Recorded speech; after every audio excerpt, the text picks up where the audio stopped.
in the wilderness, even so must the Son of Man be lifted up. Now, Christ is giving an analogy. He's saying the same way that the serpent was lifted up in the wilderness is the same way that I'm going to be lifted up. Now, in order to understand what he's saying, we got to go back to the account in the wilderness and find out who the serpent was lifted up to, and find out exactly who he's going to be lifted up to, because he's given a comparison.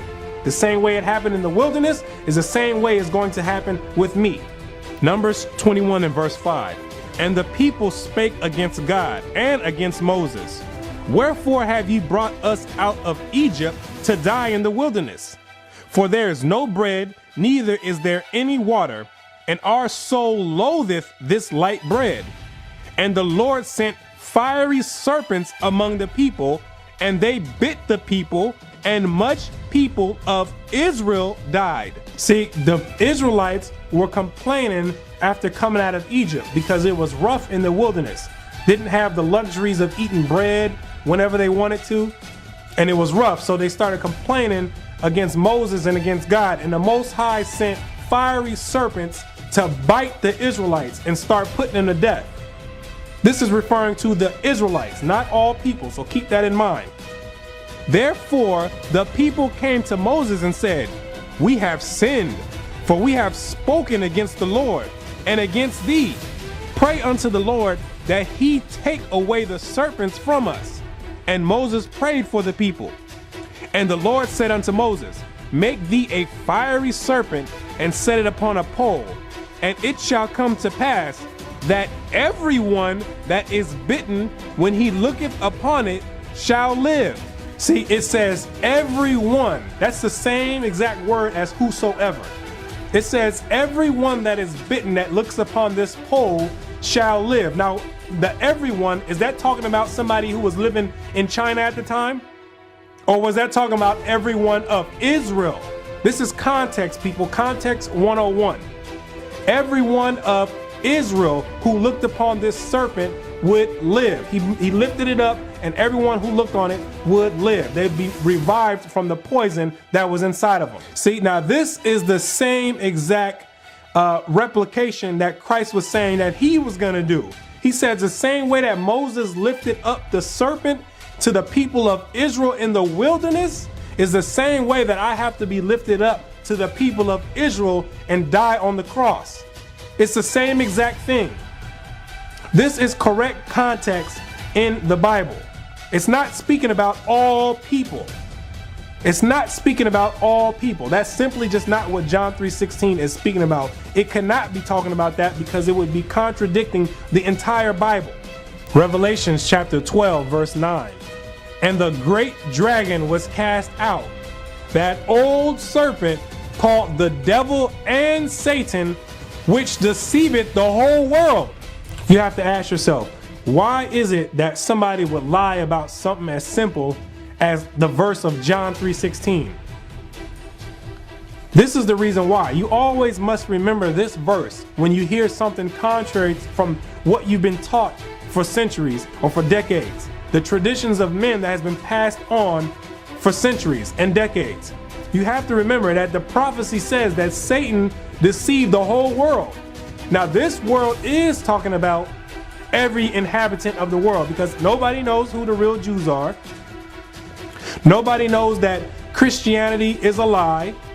Nobody knows about what is going on between in real secret societies. You got the 1% controlling the 99% of everything, of education, the medical field, of anything. You got the 1% that control all of it, and they're going to push lies to you because the whole agenda is to have people mentally enslaved.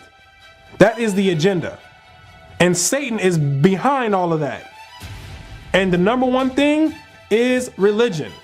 So don't be surprised when you when you're constantly finding out something has been lied, you've been lied to about something. Don't be surprised about that. Just remember, the prophecy says Satan would deceive the whole world. And that's just the way it is. So your job is to snap out of it and to wake up. Get your mind out of religion. Get your mind out of religion. That's your job.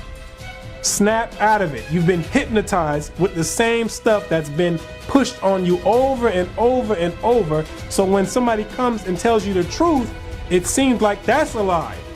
Well, I've been taught this for so long.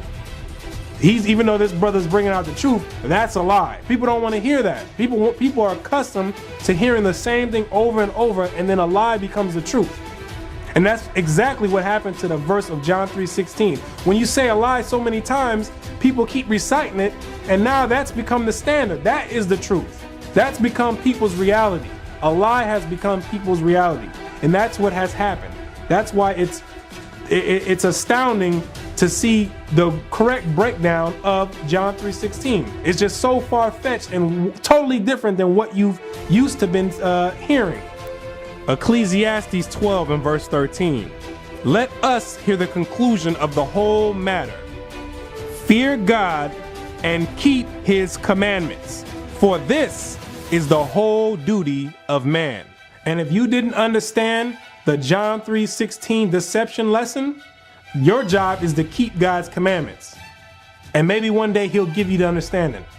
But until then, you need to keep his commandments. Understanding John 3:16, that's not going to get you into the kingdom of heaven. But keeping God's commandments to the best of your ability, that's what's going to get you there. This is the soul-saving business. This ain't the entertainment business. This ain't the make you feel good business. This ain't the let's all get along and hold hands business. This is the soul-saving industry.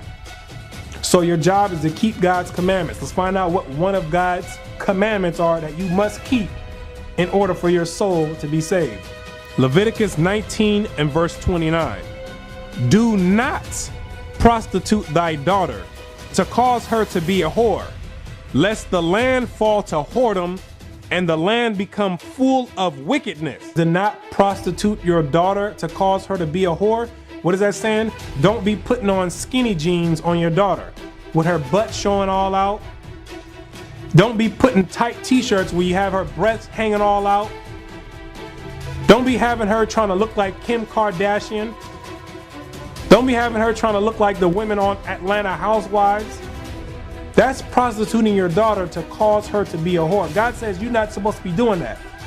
And the result of not listening to God today, what do you have? High HIV rates, STDs all over the place, women sleeping with 1,000 men.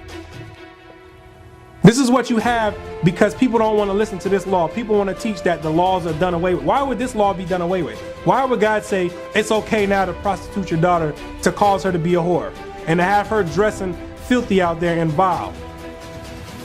Why would God say that law is done away with? For you people who think that the law is done away with. That's what you have to ask yourself. Most people never even heard any of the laws and they automatically jump to the laws are done away with. These laws are to save your life and to keep you in good health and good shape and in good prosperity with the Most High. Not to hurt you. So you're not to be prostituting your daughter and causing her to be a whore, because the whole land will be full of wickedness. And as you see today in America, the whole land is full of wickedness. I'm Brother Yarashalam, and until next time, I say shalom.